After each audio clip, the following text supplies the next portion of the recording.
Hello everyone, welcome back to the channel, your number one source for income-oriented investing. Time to go over the high yield landscape on the US stock market with a particular emphasis on the diversified index-based funds.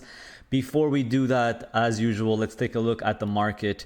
It's a pretty crappy day today. I'm filming this on November the 13th. It's a terrible day. It looks like the market is dumping. It looks like there's some diarrhea going on today. It looks like a dump after being super bloated. We know that the market has been doing really well lately. There's already rumors starting now of the AI bubble, tech bubble, blah blah blah blah blah. Once you've been in this game for more than 5 to 10 years, guys, you're just used to this, and this is just peanuts. But it's really amazing with volatility, how volatility could play on people's emotions.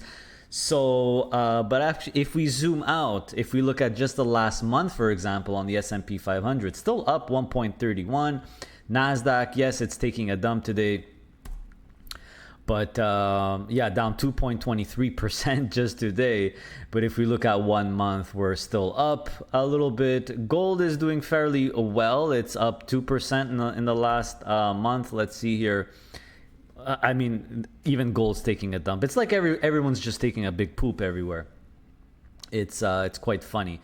But yeah, zoom out in 1 month, it's up. It's really Bitcoin. Well, of course, Bitcoin is still considered, I guess, the risk asset, right? So if you look at 1 month, it's doing terrible. It's down 14%.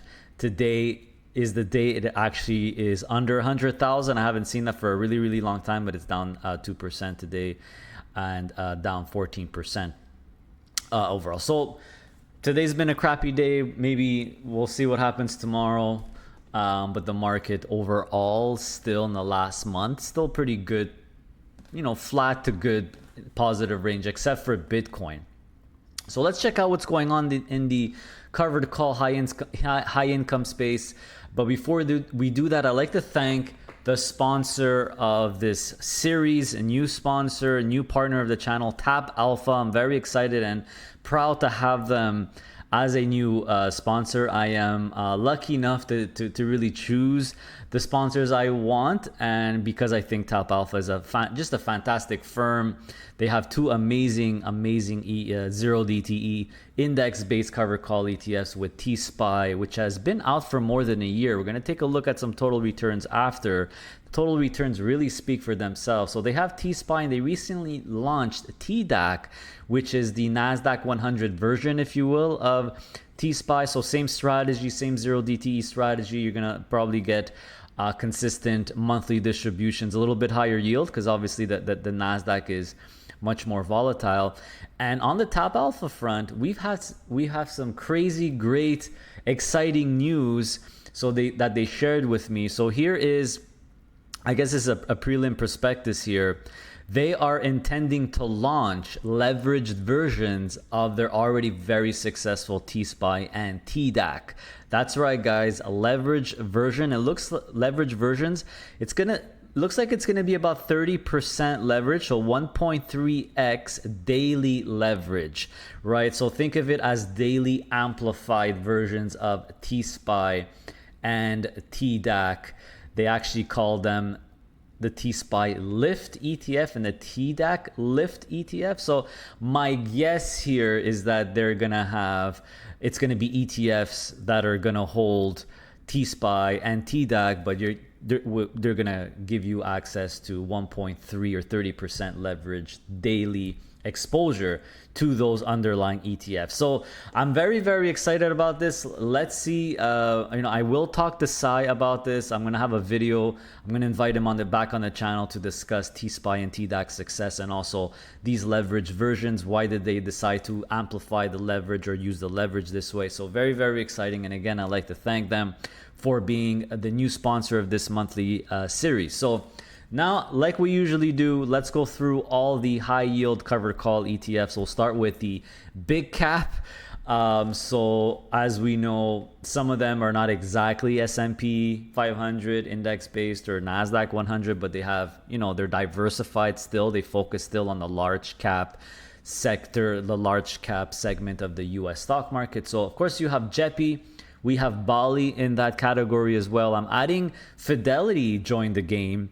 Everyone's just trying to compete with JEPI. I guess everyone's seeing JEPI's success, like BlackRock and Fidelity and even State Street. So they added their own. So now we have FYEE.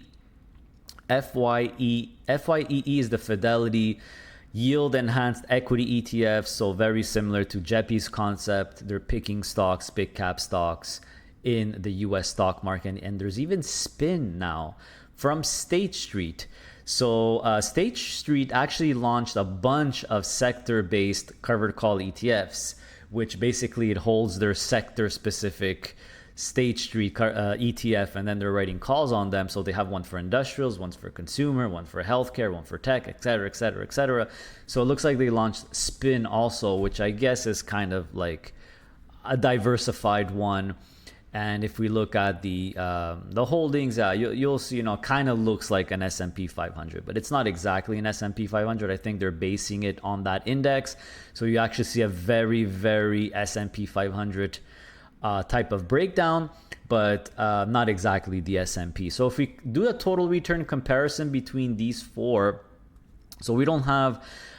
we actually do have a 1 year of data. I'm surprised it took me so long to find the Fidelity and the Spider one. There's just so many new covered call income oriented ETFs coming out on the US market. It makes your head spin. So it's kind of hard to put them in the same, all in one category. But there's YMAX as well. I forgot to open the tab here for YMAX. So if we actually do the comparison between these five, we do have 1 year of data for all of them. So YMAX is still in the lead for 1 year. Of course, once we have the 3-year data, we'll have much, much more data. The rest are actually between Bali, FYEE, and Spin. It's actually very, very, very close, everyone. With the Fidelity one has a slight edge, but you see how JEPI is really lagging behind.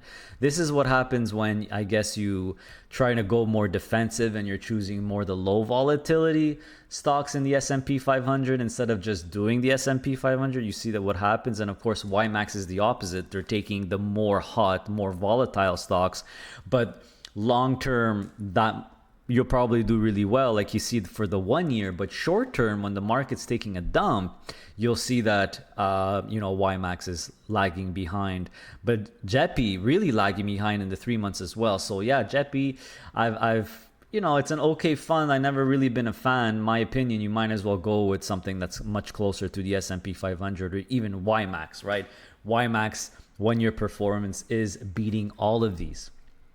Moving on to the official S&P 500 covered call ETFs, of course, you have GPIX, which is the Goldman Sachs one, which is what I typically use as a really core benchmark to compare them. Of course, you have the very popular SPY from Neos.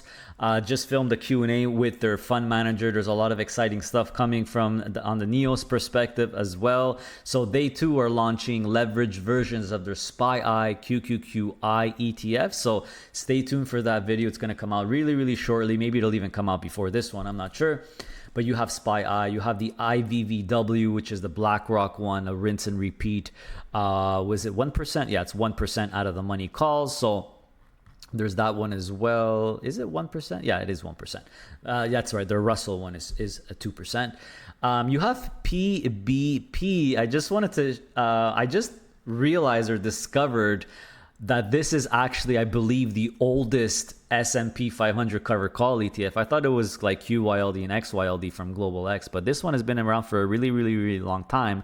I'm only going to show it once because the total returns are terrible, but we'll see that in the comparison. Of course, you have the more exotic, more higher yielding Granite Shares ones, YSPY, which is officially, an S&P 500, but they're doing puts on daily leverage SPY ETF. So if you look at the total returns in terms of 1 year, we have 1 year of data for all of them except for YSPY. So I actually took out PBP because it's just terrible returns. I actually added XYLD, but you could see after 1 year.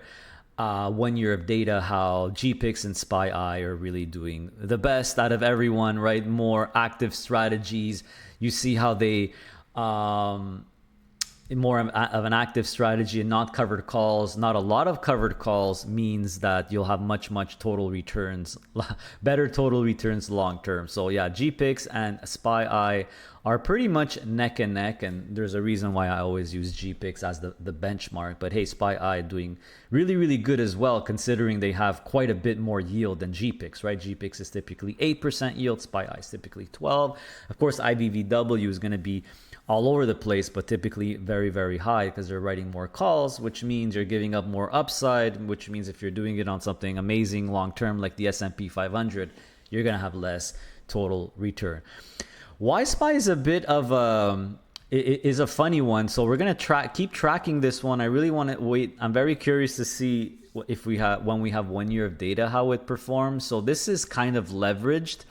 If the recent performance, like 3-month performance, you can see it's really well. But if you actually do the performance since inception, it's underperforming a lot. So we'll keep an eye on that one for sure. In terms of the 0 DTE, S&P 500 ones, of course, you have XDTE, you have SPY-T, which targets 20%. XDTE is typically around the 20-25% mark. Weekly dividend, SPY-T again, targets 20%.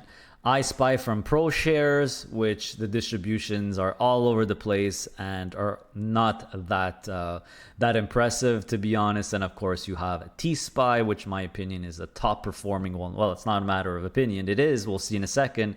And YieldMax has their own 0 DTE one, which kind of mimics what XDTE does with SDTY. So if you do the total returns for that one, for these ones here, it's not even close. T-SPY is the clear winner. It's been doing really well. We have 1 year of data, so you could see the 1 year comparison for all of them. And you see that T-SPY is definitely ahead of the pack when it comes to year to date, 3 month, 1 year. So T-SPY, the clear winner, everyone. Moving on to NASDAQ. So the NASDAQ 100 Classic. So JEBQ, QDVO, not exactly the NASDAQ 100, but I'm including them in this category.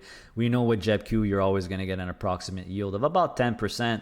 QDVO, been very impressed with this one. Also, right now, the distribution rate is 10%. GPIC, also about 10%. And you have QQQI, which is much higher at about 14. And you also have the Granite shares, the yield boost one, TQQY.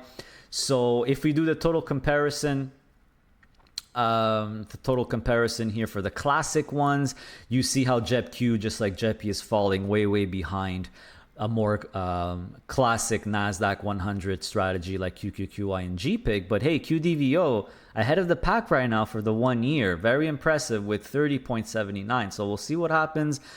They do kind of do stock picking, and it's been going really well. But yeah, very curious to see. And TQQY, you see that the 3 month is fairly impressive. It's the highest, but again, if we go back since inception, it's lagging behind. I have a feeling that the Granite shares ones will do really well when the S&P or the NASDAQ is going up and up, but it's not going to do so well when it's more sideways or down. We'll wait and see, guys. We absolutely need 1 year of data to really, at least 1 year of data, in my opinion, to really get a good understanding of how the trend is. All right, last but not least, the NASDAQ 100 0 DTE strategy. So of course you have QDTE, QQQT from Defiance, just like SPY-T, targets 20% annual yield. You have a ProShares one, QQQ, again, distribution rates all over the place, about 10%. TDAC from TappAlpha, I think this one is going to outperform. It's doing really well. Super nice big distribution rate of 17. The next one's going to be announced soon. I can't wait to talk to Sai again, to talk to him about the performance of TDAC. It's actually, last I checked, outperforming QQQ. Defiance did launch a new one, guys, that I added to the list. So I kicked out the, because I only want to do 5 in each category. So I kicked out the YieldMax QDTE comparison, which is QYLDY or whatever it is, and I added the super exotic NASDAQ 100 Lightning Spread Income ETF from Defiance, which I believe pay out twice. So obviously we're not going to have much data for the 1 year comparison because it hasn't been out for a long time. Same thing for QDAC. But in terms of QDTE versus QQQT versus IQQQ, you see that IQQQ is actually the winner in terms of 1 year. And QDT is really not far behind. And it makes sense because I'm assuming that IQQQ doesn't write as many calls as QDTE. But 10% yield versus a weekly 25-30%, I think it's maybe worth it. I still like QDTE for sure for this one. But hey, I think TDAC is going to be the big winner. And I'm curious to see how QLDY does. We don't even have 3 months of data for those. So that's it for the NASDAQ 100 zero DTE covered call ETFs. Now, there's a million diversified / in covered call ETFs. There's more and more coming out every day. So I just can't go through all of them in detail, guys. But you have GIAX from X Funds if you want more a global covered call solution. So it's very diversified. There's actually some global exposure here. So if you absolutely want some international to complement like an S&P or NASDAQ, this could be a good one to put. Of course, YieldMax has a million different types of solutions, right? They have, of course, a bunch of single stock ones. They have their target 12s. They have all, their zero DTE, the portfolio ones, Chippy, GPTY, et cetera, the Ultra, the Ulti one, et cetera, YMAG, YMAX. I think YMAX is their best product. That's just my opinion. Curve as well. They just launched a gold and silver one. They just launched KYLD, even Rex shares, like we'll see in a second. So it looks like they're all trying to copy the Alti concept. So Rex shares has the weekly paying growth and income ETF. So this is single stocks, covered calls on only 50% of the portfolio and 25% leverage, kind of like my favorite format. So they came out with a Palantir one, Robinhood, Lilly, Walmart, CRW. I'm not sure what is that, CrowdStrike or something. And they also came out with ULTI, ULTI, which is kind of like, they're a high income one, just like Ulti. And I guess even Curve came out with a good. They basically saw YieldMax's Ulti success and they just copied it. Vista shares, right? You have the Target 15, you have OMA. If you want to copy Berkshire or Bill Ackman or Druckenmiller, you have those ones as well. Target 15. There's 3 from Nest Yield. I like Eggy the most. Here's Eggy. This focuses more on technology stocks. It kind of reminds me of HHIS in Canada. So you're looking at a really nice yield of about 17.68. Is it worth going with this one versus just the TDAC, the TappAlpha NASDAQ 100? My opinion, probably not. We'll see what happens. Bitcoin cover call ETFs. Bitcoin's been in the dumps lately, so now could be a great entry point. Unfortunately for you guys, you have a billion choices. You have YBTC, BTCI from Neos, and there's going to be an enhanced one coming, which is very, very exciting. Biddy and Baggy from Amplify ETFs. You have BitK from Tuttle. I did a Q&A with him recently. BTCC from Grayscale. You have BCCC from Global X, Maxi from Simplified, and it goes on and on and on. And the 2 top performing ones, last I checked, are still BTCI and BCCC. I'm very excited and curious to see how the amplified version of BTCI is going to react. In terms of crypto companies, you have SEPI from Rex, you have LFGY from YieldMax, but it looks like Blocks is the more popular one because it's more diversified in terms of the crypto ecosystem. So if you want like an overall type crypto that has Bitcoin, Ethereum, crypto companies, these 3 could be ones to consider as well. With Blocks seeming to be the more popular one. And when it comes to strategy cover call ETFs, again, there's a million of them. Strategy or MSTR has been in the dumps lately because even more than Bitcoin, because it's amplified Bitcoin. So you have so many of them now. You have Misty, of course, MSII, which is probably going to be my favorite one out of all of them, but there's so many, guys. IMST, the Granite Shares one, MSTK, the weekly pay from Roundhill, and there's probably another 10 that I'm missing here. So there's so many options now, but this series, I always want to make sure to focus on more the index-based covered call, the index, S&P, NASDAQ, big cap ones, because I feel like those should still be the main core building blocks of your portfolio. There's all kinds of other exotic stuff when it comes to Bitcoin and crypto and alti and all, now the many other altis you could consider. But I still think just sticking with the indexes, the S&P, the NASDAQ, or an overall US big cap should still be, my opinion here, core building blocks of your portfolio. So hopefully this was informative for you. Remember what this weekly series is all about, to keep you informed of the covered call space, especially focused on the diversified ones, so you could choose which ones should fit in your portfolio. And we're going to do this every single month. Again, thanks to TappAlpha for being a good sponsor of this series, the new sponsor of this series, rather. I hope they remain a partner for a long time. Their funds are awesome. T-SPY and TDAC doing really well. And looking forward to the amplified ones. Really cool. We'll talk to Sai soon about that. So take care, everyone. Stay safe, stay passive, stay honorable. See you next time.